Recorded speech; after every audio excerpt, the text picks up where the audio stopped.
தங்கத்தோட ரேட்டு 3 மாதத்தில் 50,000 வந்துடும் அப்படின்னு சொல்லிட்டு இருக்க இந்த நேரத்தில் இன்றைக்கி சென்னையில் 22 கேரட் 92,000க்கும் 24 கேரட் 1,712 ரூபாய்க்கும் விற்றுட்ருக்காங்க. ஸோ ஏன் இது குறையும்னு சொல்கிறாங்க, எப்படி இதை சொல்கிறாங்க எக்ஸ்பர்ட்ஸ் அப்படின்னு சொல்லி தான் நம்ம இந்த வீடியோவில் நம்ம பார்க்க போகிறோம். இப்போது நீங்கள் தங்கத்தை ஒரு முதலீட்டு பொருளாக பார்க்குறீங்க இந்த வீடியோவோட ஸ்டார்டிங்கில் அப்படின்னா, இந்த வீடியோவோட கடைசியில் நீங்கள் இதை உங்களை காப்பாற்றுற ஒரு பொருளாக கண்டிப்பாக பார்ப்பீங்க. அதோட பெர்ஸ்பெக்டிவே மாறி இருக்கும். அண்ட் ஏன் இதெல்லாம் நடந்திருக்கு அப்படின்ற எல்லா சீக்ரெட்ஸையும் நான் இந்த வீடியோவில் உங்களுக்கு சொல்கிறேன். ஓகே, தங்கத்தோட விலை தாறுமாறாக ஏறிட்டு இருந்துச்சு. இந்த நேரத்தில் போயிட்டு எப்படி தங்கம் சரியுது, இது எப்படி நடந்திருக்கு அப்படின்னு பார்த்தீங்கன்னா, இது இப்போ நடக்கல, இதே மாதிரி ஏற்கனவே ஒரு டைம் நடந்திருக்கு.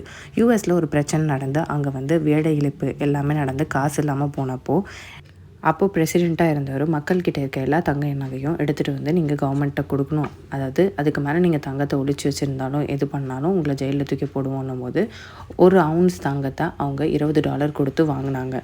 ஸோ எதுக்காக இதை போய் மக்கள்கிட்ட அவங்க வாங்கினாங்க அப்படின்னா, அவங்களோட பண மதிப்பீடு இழந்துருச்சு. ஸோ அதனால் இவ்வளோ தங்கம் இருந்தால் தான் அந்த கண்ட்ரி பணத்தை அச்சடிக்க முடியும். ஸோ மக்கள்கிட்ட $20 ஒரு அவுன்ஸ் அப்படின்னு சொல்லி வாங்கி எல்லாத்தையும் அவங்க வச்சு அச்சடிக்க ஆரம்பித்தாங்க. அதுக்கப்புறம் வேலை எல்லாத்துக்கும் கிடச்சிது. நல்லா எல்லாமே க்ரோத்து, பிஸ்னஸ் எல்லாமே ஜிடிபியும் இன்க்ரீஸ் ஆகிடுச்சு. அதுக்கப்புறம் என்ன பண்ணாங்கன்னா, அதே தங்கத்தை $35 திரும்ப விற்றாங்க. ஸோ அப்போ தான் 20லேருந்து 35க்கு பயங்கரமான ஒரு ஹைக் ஏற்பட்டுச்சு. அதே மாதிரி தான் இப்போ நடந்துச்சு. இப்போ ஏன் இப்படி நடந்துச்சு அப்படின்னு பார்த்தீங்கன்னா, ரஷ்யாவுக்கும் உக்ரைனுக்கும் ஆல்ரெடி போர் நடந்துட்டு இருக்கும்போது பைடன் என்ன சொல்லிட்டாருன்னா, நீங்கள் ரஷ்யா நான் இந்த மாதிரி பண்ணாதீங்க அப்படின்னு சொல்கிறப்ப ரஷ்யா அதை வச்சு தான் பண்ணுவேன்னும் போது $US வச்சு தானே நீங்கள், அதாவது எல்லாருக்கும் காமனான கரன்சி இந்தியாவுக்கும் அவங்க எல்லாத்துக்குமே $US அப்படின்றது தான். ஸோ நீங்கள் $US வச்சு தானே பிஸ்னஸ் பண்ணுறீங்க. $US நீங்கள் வச்சு பண்ண முடியாத அளவுக்கு நான் பண்ணுறேன் அப்படின்னு சொல்லிட்டு அவர் என்ன செஞ்சிட்டாரு அப்படின்னா, காசுக்கு பதிலாக தங்கமாக வாங்கி வாங்கி வாங்கி ஹோல்டு பண்ண ஆரம்பிச்சிட்டாங்க. யூஎஸோட காசு மதிப்பு இழக்கணும் அப்படின்னு சொல்லிட்டு. ஸோ அதனால தான் இப்போ சைனா அந்த மாதிரி நிறைய 7 கண்ட்ரிஸ், யூரோப்பியன் கண்ட்ரிஸ் எல்லாமே கோல்டு வாங்கி வாங்கி வைக்க யூரோப்பியன், அதாவது எல்லாருமே அவங்க தங்கத்தில் முதலீடு பண்ணுறாங்க. ஏன்னா ட்ரம்ப் வேறு வந்திருக்காரு. அவர் எந்த நேரத்துக்கு என்ன பண்ணுவார்னே தெரியாது. திடீர்னு கோல்டுக்கு வேல்யூவே இல்லைன்னு சொன்னாலும் சொல்லுவார், இல்லை எங்களோட காசுக்கு மட்டும்தான் வேல்யூ, மற்ற எல்லா காசுக்கும் இந்தியன் மதிப்பு எதுக்குமே வேல்யூ இல்லைன்னு சொல்லிடுவார் அப்படின்ற பயத்தினால எல்லாரும் கோல்டை வாங்கி சேர்க்க ஆரம்பிச்சிட்டாங்க. ஸோ இப்போ இவர் என்ன சொல்லியிருக்காரு, ஸோ இந்த மாதிரி போயிட்டுருக்கனால இவ்வளோ இன்க்ரீஸ் நடந்திருக்கு. இது ஒரே ஒரு ரீசன் தான். இல்லை மக்கள்லாம் போய் அதிகமாக தங்கம் வாங்குறாங்க அதனால் அப்படின்னு நினச்சிங்கன்னா கண்டிப்பாக அது கிடையாது. இது மட்டும்தான் ரீசன். ஓகேங்களா. அது இல்லாமல் இப்போ ரீசெண்டாக நிர்மலா சீதாராமன் சென்னைக்கு வந்தப்போ நகைக்கடை அந்த உரிமையாளர்கள் எல்லாருமே சேர்ந்து இந்த சங்கத்தில் இருக்கவங்களாம் சேர்ந்து அவங்கக்கிட்ட பேசியிருக்காங்க. நம்ம மறுபடியும் இந்தியாவில் தங்கத்தோட ரேட்டை 50,000க்கு கொண்டு வர முடியும், நம்ம இதெல்லாம் ஃபாலோ பண்ணலாம் அப்படின்னு சொல்லி அவங்கக்கிட்ட பேசியிருக்காங்க. அதாவது நம்ம 750 டன் கோல்டு நம்ம யூஎஸ் கிட்ட வாங்குகிறோம். ஸோ நம்ம மக்கள்கிட்ட இருக்கிற தங்கத்தையே டெபாசிட் பண்ண வைக்க சொன்னோன்னா நம்மளுக்கு அந்த அமௌண்ட்டு சேவ் ஆகும். ஸோ கோல்டோட ரேட் பழையபடி 50,000க்கு வரும் அப்படின்னு சொல்லியிருக்காரு.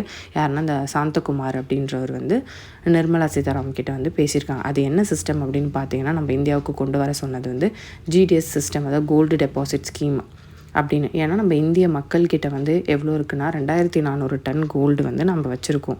இந்திய மக்கள் எல்லோரும் சேர்ந்து. கவர்மெண்ட் கிட்ட எவ்வளோ இருக்குன்னா 880 டன் தான் இருக்குது. ஸோ மக்களோட கோல்டு நம்ம வாங்கி வச்சுருந்தோன்னா மக்களுக்கு நம்ம அதில் இன்ட்ரெஸ்ட்டும் கொடுக்கலாம் அப்படின்னு டிசைட் பண்ணியிருக்காங்க. ஜிடிஎஸ் ஸ்கீம் அப்படின்றது என்னென்னா, நம்ம மக்கள்கிட்ட ஒருத்தவங்களுக்கு இவ்வளோ தான் இருக்கணும். ஒரு கல்யாணம் ஆகாத பொண்ணுன்னா அவங்கக்கிட்ட இவ்வளோ கிராம்ஸ் தான் இருக்கணும், கல்யாணம் ஆனவங்கன்னா இவ்வளோ கிராம்ஸ் வச்சுருக்கணும், ஆண்கள்னால் இவ்வளோ வச்சுருக்கணும் அப்படின்னு ஆல்ரெடி நமக்கு சொல்லிட்டு இருந்தாங்க. ஸோ அந்த ஸ்கீமை இம்ப்ளிமெண்ட் பண்ண சொல்லி அவங்க சொல்லியிருக்காங்க. எக்ஸஸாக இருக்கிற எல்லா தங்கத்தையும் கொண்டு நம்ம இங்கே வச்சிடணும். இல்லைனா அது பிளாக் கோல்டு, பிளாக் மணின்ற மாதிரி அது பிளாக் கோல்டு அப்படின்னு சொல்லி ஆக்கிடுவாங்க. ஸோ நம்ம என்ன பண்ணணும்னா அதை டெபாசிட் அவங்கக்கிட்ட கொடுத்தோன்னா நம்மளுக்கு மாதம் மாதம் இன்ட்ரெஸ்ட்டும் கொடுப்பாங்க.